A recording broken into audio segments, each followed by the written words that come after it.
Dans cet épisode, nous allons apprendre à créer des balises HTML avec le JavaScript.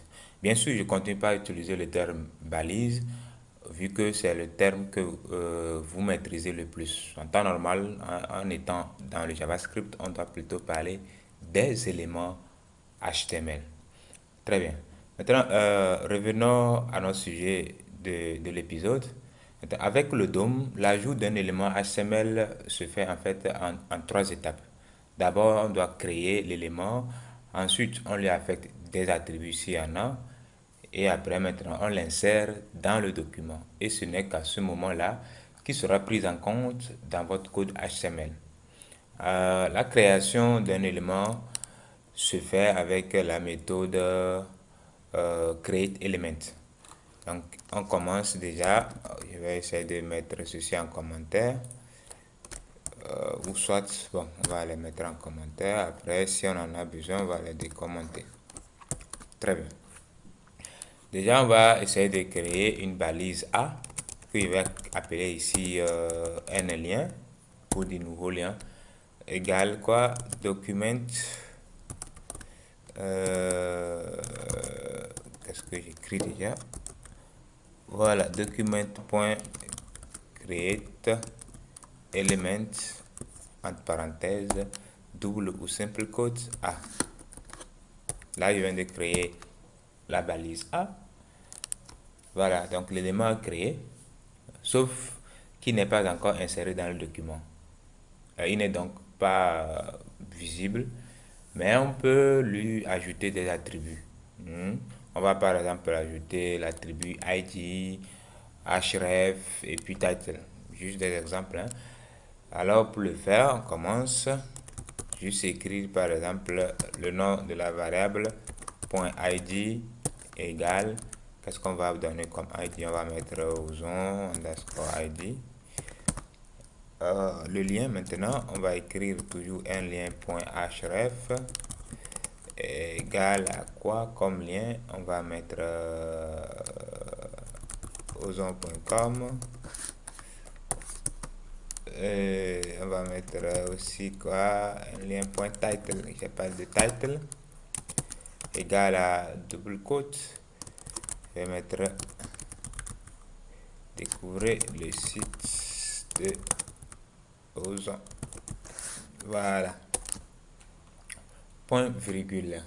Là, nous venons de finir. Donc, maintenant que la balise est créée avec tous ses attributs, ajoutons-le au document pour la rendre visible dans notre document. Donc, on utilise pour cela la méthode appendChild, qui veut dire ajouter un enfant. Donc, vous avez un parent et nous allons maintenant ajouter quoi? Un enfant. Donc, nous devons connaître l'élément en fait auquel on va ajouter notre enfant qu'on vient de créer. Et pour cela, on va déjà considérer notre code HTML que j'ai écrit ici. Qu'est-ce qu'on va faire? Nous allons ajouter notre élément A qu'on vient de créer là dans l'élément P. D'accord? Cet élément P là. Voilà. Cet élément P a pour ID MP. Donc pour ce faire, il suffit juste de récupérer cet élément et d'ajouter notre élément A via appendChild. Donc on revient ici. Je crois que bon, on va reprendre tout ça. P var P égale à document point get element by id en parenthèse mp. Il faut mettre point virgule même si ce n'est pas nécessaire. Et une fois que c'est fait, on va faire maintenant p point append child comme ça, parenthèse, puis on va écrire dedans un lien. Voilà, très bien. Donc maintenant je crois que tout est bon. Allons-y vérifier, voir s'il y a quelque chose dans le navigateur, sans oublier d'enregistrer. J'actualise. Bon, il n'y a rien de nouveau, il n'y a rien de nouveau. Pourquoi? Essayons quand même d'envoyer toute la balise P dans la console pour voir si hein, la nouvelle balise qu'on vient de créer s'y trouve ou pas. Donc, je vais faire comme ceci. Très bien. Allons-y voir. Actualiser. Inspecter. Console. La balise P est là. Dans notre balise P, nous voyons très bien que notre balise A que nous venons de créer avec ID, Ozon ID, se trouve effectivement dans la balise P. Sauf que nous n'avons pas ajouté du test qui doit être affiché. Donc, normalement, quand vous créez une balise P, entre la balise ouvrante et fermante, il faut ajouter un test qui va s'afficher afin que l'utilisateur puisse cliquer et se rendre sur quoi? Sur le lien que vous aurez à mettre dans l'attribut href. Bien sûr, dans notre cas, c'est ozon.com. Donc, c'est ce que nous allons exactement faire. On va dans un premier temps créer un nœud test avec la méthode create test node. Donc, on revient ici et créer déjà un nœud test. On va l'appeler quoi? Un lien test égale quoi?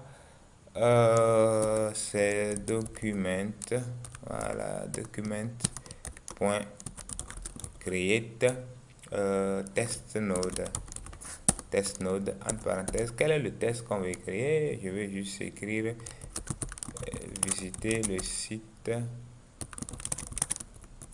de Ozon, voilà, point virgule. Et là, une fois que le test est créé, il faut qu'on l'ajoute, hein, toujours avec la méthode appendChild, l'ajouter à la balise A. D'accord? Alors, qu'est-ce qu'on va faire? On fait tout simplement un lien point appendChild entre parenthèses, un lien test. Qu'est-ce que j'ai fait? Voilà, un lien test.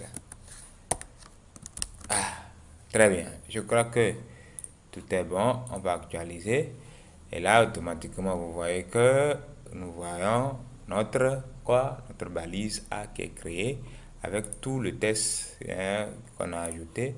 L'utilisateur peut maintenant cliquer et se rendre sur le lien que nous venons de placer dans le href. Bon, bien sûr que ce lien n'est pas bien placé, hein, il va falloir mettre http parce que déjà si vous cliquez sur ça, ça ne donne pas grand chose. Vous voyez qu'on n'arrive pas à aller sur le site, donc ça ne marche pas.